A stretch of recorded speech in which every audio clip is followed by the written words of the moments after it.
Pernah gak sih kamu ngerasa punya banyak hak sebagai warga negara, tapi lupa kalau ada kewajibannya juga? Sebagai warga negara Indonesia, kita punya hak, yaitu segala sesuatu yang bisa kita tuntut dari negara. Contohnya, hak mendapat pendidikan, hak menyampaikan pendapat, hak mendapat perlindungan hukum, dan hak hidup layak. Tapi di sisi lain, kita juga punya kewajiban, yaitu hal-hal yang harus kita lakukan sebagai bentuk tanggung jawab terhadap negara. Seperti taat pada hukum, ikut menjaga ketertiban, bela negara, bayar pajak, dan menghormati hak orang lain. Sekarang mari kita dengar bagaimana mahasiswa memaknai hak dan kewajiban mereka dalam kehidupan sehari-hari. Jadi hak dan kewajiban itu harus seimbang. Jadi kayak kita punya hak untuk mendapatkan pendidikan, tapi kita juga mempunyai kewajiban untuk melaksanakannya. Kalau menurut aku ya, hak dan kewajiban itu adalah hal yang berjalan seiringan. Jadi saat kita menjalankan kewajiban, kita juga berhak untuk mendapatkan hak kita, misalkan kayak mendapatkan fasilitas kesehatan, pendidikan, dan juga fasilitas umum dari pemerintah. Kalau dari kakaknya sendiri? Kalau menurut aku mungkin hak dan kewajiban itu suatu hal yang saling melengkapi ya. Jadi kewajiban itu sendiri adalah suatu hal yang harus kita lakukan sebagai warga negara. Terus kalau hak itu suatu hal yang harus kita dapat atau kita peroleh sebagai warga negara itu. Oke. Seingat aku sih pernah ya, kayak contohnya itu ada temanku, dia itu menuntut hak untuk mendapatkan nilai bagus. Nah, tapi dianya sendiri itu sering bolos kelas, main HP di kelas, kayak gitu. Pernah, contohnya itu seperti kayak kita sebagai masyarakat sudah membayar pajak secara tepat waktu, tapi pemerintah itu masih terhambat dalam pembangunan infrastruktur di fasilitas-fasilitas yang digunakan oleh masyarakat. Kalau dari kakaknya? Aku pernah sih Kak, karena aku sendiri mengamati dari lingkungan sekitarku. Contohnya DPR deh.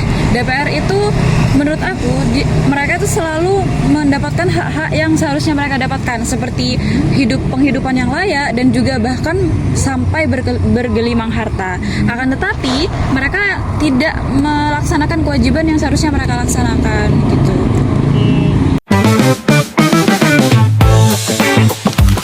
Kalau aku sendiri sih mungkin aku bakal melaksanakan kewajibanku dulu ya, biar aku tuh mendapatkan hak. Nah, aku juga bakal memperingati teman-temanku, mungkin mengingatkan kalau kita menuntut hak itu ya harus melakukan kewajibannya dulu. Kalau menurut aku ya, dari kasus yang pajak tadi, tentunya kita sebagai warga negara yang baik, kita harus tetap membayar pajak secara tepat waktu.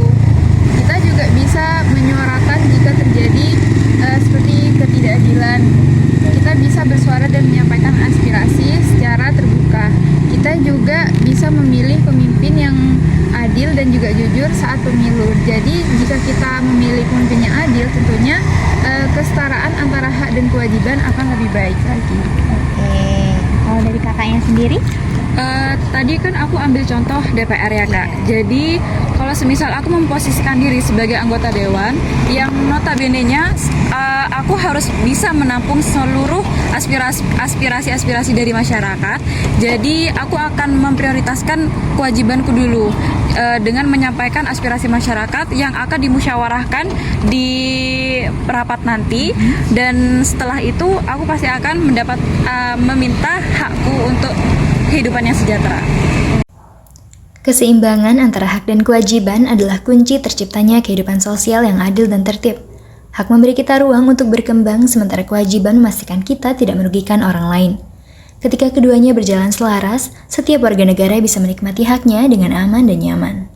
Kalau hak dan kewajiban tidak berjalan seimbang, akan muncul berbagai masalah. Penyalahgunaan hak bisa menimbulkan ketidakadilan dan konflik, sementara mengabaikan kewajiban membuat masyarakat tidak tertib, merusak rasa aman, dan melemahkan kepercayaan antar warga. Dimulai dari hal sederhana pun sudah cukup, seperti membuang sampah pada tempatnya, taat aturan lalu lintas, aktif di kegiatan kampus, bersikap sopan, dan berani menyuarakan keadilan dengan cara yang benar. Langkah kecil ini akan membuat kehidupan masyarakat menjadi lebih harmonis. Sebagai mahasiswa dan warga negara, kita bukan hanya penikmat hak, tetapi juga pelaksana kewajiban. Ketika keduanya berjalan seimbang, kita ikut membangun masyarakat yang lebih adil, tertib, dan damai. Terima kasih sudah menonton. Yuk mulai dari diri sendiri untuk menjadi warga negara yang lebih sadar dan bertanggung jawab.